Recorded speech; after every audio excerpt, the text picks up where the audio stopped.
President Nathan, sir, distinguished guests, ladies and gentlemen, please join me in welcoming Dr. Ma Swan Hu, wife of the late Dr. Balaji Sadasivan, to deliver her remarks and to introduce the book. Dr. Ma, please.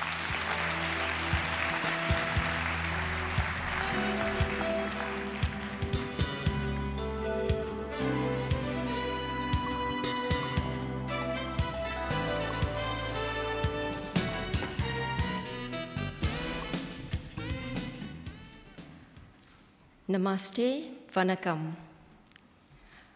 Thank you, Ambassador Kesavapani, for your very kind remarks.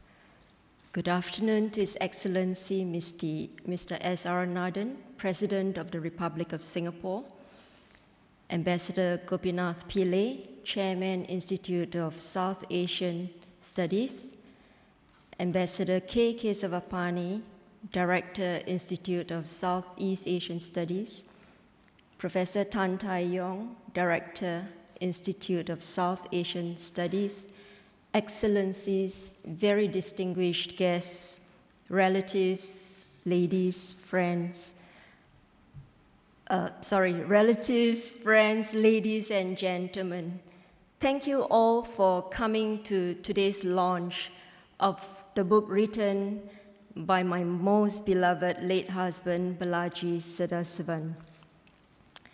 I know that a good number of you have taken time off work or changed your travel plans just to be here with us today, and I'm very grateful for your presence and for your support. I would like to express my greatest appreciation to President Nathan for writing the foreword in the book and for gracing today's event. President Nathan had been in this very same ballroom just last night and is here to help us launch the book. President Nathan had also provided us with much advice and guidance and was the brainchild behind having this book launch coincide with the South Asian Diaspora Convention. Thank you very much, Mr. President. I'm sure Balaji would have been extremely pleased and deeply honored by your presence at the launch of his book. I'm also very grateful to Ambassador Gopinath Pillay and Professor Tan Tai Yong for very kindly including this book launch in the South Asian Diaspora Convention. Thank you, Ambassador Pillay and Professor Tan. The title of this book, The Dancing Girl, A History of Early India, has aroused quite a lot of curiosity. The who, what, and why. Who is the dancing girl? What has she got to do with the history of India? And why would a book on the history of India be named such? The dancing girl here refers to the dancing girl of Mohenjo-Daro. Mohenjo-Daro and Harappa are two of the most well-known sites associated with the Indus Valley civilization that existed at least 4,500 years ago. The cities were well planned on a grid system, somewhat like Manhattan in New York. Mohenjo-Daro and Harappa are now, of course, in Pakistan.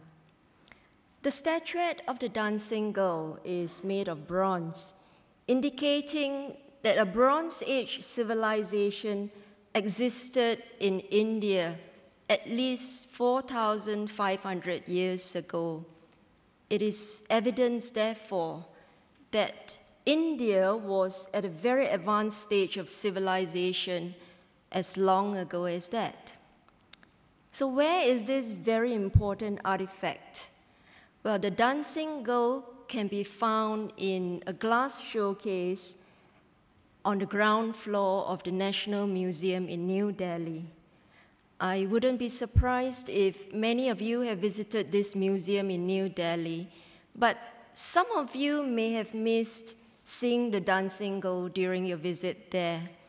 That is because the dancing girl is very petite, She's only 10.8 centimeters tall, about the length of my extended thumb from the tip to the wrist.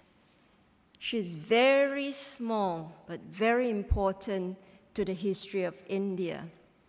Hence, Balaji had decided to choose the dancing girl to start the history of India in his book. You can find her in the first paragraph and other paragraphs in the first chapter of the book. Those of you who knew Balaji would have known that he was a practicing neurosurgeon who became a politician to serve the country's needs for the last 9 years of his life. Friends, relatives, and colleagues would also have known that Balaji was a voracious reader who had a huge storehouse of information and knowledge on many diverse subjects. Colleagues who had traveled with him to various countries had told me that they were fascinated by Balaji's knowledge on Turkey, Iran, the Greek and Roman history, South American history, and history of India. Minister Dato Dr. S. Subramaniam, Minister of Human Resources in Malaysia, who has come all the way from Malaysia to attend the book launch, and I would like to thank you, Minister, was in medical school with Balaji, and he still remembers how Balaji, as a fourth-year medical student, had written a play on the Malaccan Sultanate. This prize-winning foreign play was published 30 years ago in 1981, the year we got married. I too remember when our Asian Civilizations Museum had an exhibition on the Ottoman Empire, and we had invited him to give a talk to the museum volunteer guides. What was supposed to be a 1-hour lecture ended up as a 2.5-hour lecture, and this was despite much compression of the mountain of knowledge that he had on the subject. In fact, Balaji was a very good teacher, and it was this desire to share his knowledge that resulted in his writing this book on the history of India.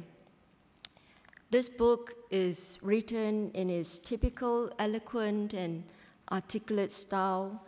It is informative, it is interesting, it is easy to read.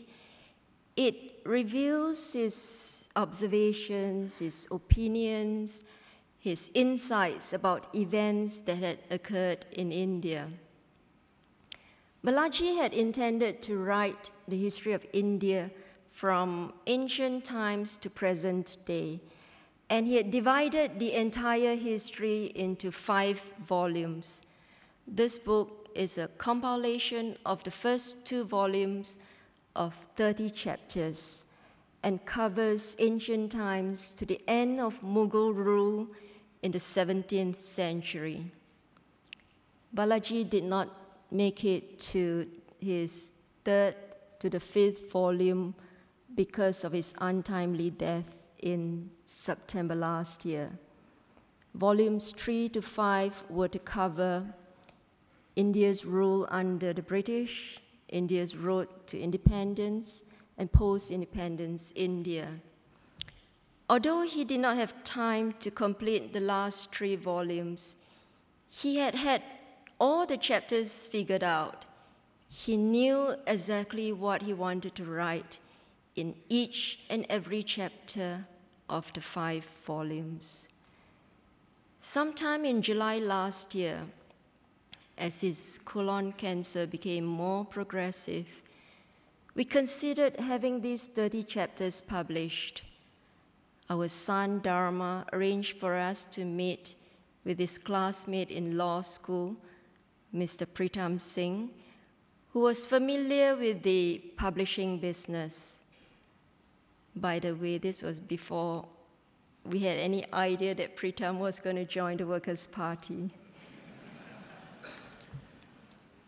Pritam recommended us to Mrs. Trina Ong of ISIS, Institute of Southeast Asian Studies, who then brought it to the attention of Ambassador Pani. And as you've heard from Ambassador Pani earlier, he read the manuscript and decided that ISIS would publish it. So, Pritam, thank you very much for your recommendation.